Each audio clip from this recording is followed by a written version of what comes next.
Good afternoon, everyone. Welcome to our president. My name is Ed Tepporn. I'm the Executive Director for the Angel Island Immigration Station Foundation. And on behalf of all the individuals and organizations who came together to form this collaborative to recognize the 140th anniversary of the passage of the Chinese Exclusion Act, we look forward to telling you more about the different events that will be happening over the next couple of days. So why did we come together? We came together because the Chinese Exclusion Act of 1882 marked the first time in our nation's history where a country's laborers were forbidden from entering the U.S. and its citizens were forbidden from becoming U.S. citizens. That was the very first time that our country showed this type of xenophobia and racism in its immigration policies. And unfortunately, we know that it was the first, but it was not the last.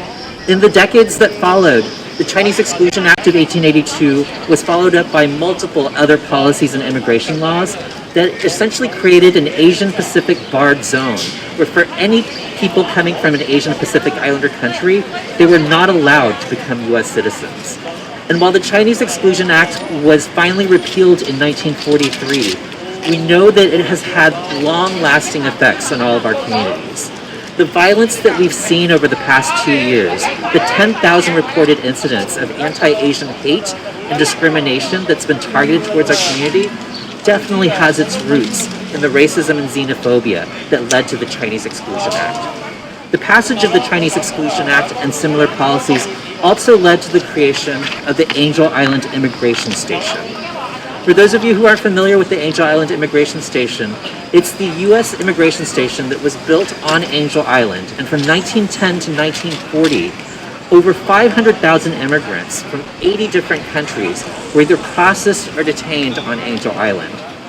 There, the Asian and Pacific Islander immigrants experienced detention and exclusion, a very different experience from the welcome that European immigrants experienced both at Angel Island as well as Ellis Island and the Statue of Liberty. And we know that a majority of the immigrants who were detained on Angel Island were of Asian Pacific Islander descent. But that history has been forgotten by many folks. And that's why we want to come together to lift up not only the history of Angel Island, to lift up the history of the Chinese Exclusion Act of 1882 and similar policies, and to, over the next couple of days, as well as the rest of this month, to recognize Asian and Pacific American Heritage Month. It's time for our communities to stand up and tell our histories, to express our voices, and ensure that the journeys that our ancestors have taken, the continuing impacts that our communities experience in terms of racism and xenophobia, and the hope that we all have with our brothers and sisters in Black, Indigenous, Latino, Latina, Latinx, Jewish, and other marginalized and oppressed communities, that we all come together in the spirit of fighting for a better future, a future where regardless of where you were born, what language you speak, or how you identify, that you feel safe, that you feel respected, that you feel welcome in this country. Why do we choose Portsmouth Square to remember this day? Because Portsmouth Square really represents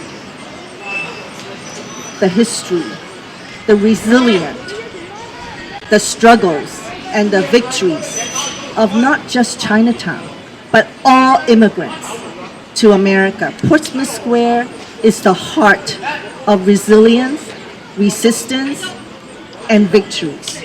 So today, our very first speaker is someone who is a descendant of the original immigrant, part of the immigrant to the community, and whose grandfather was a detainee at the Angel Island Immigration Foundation.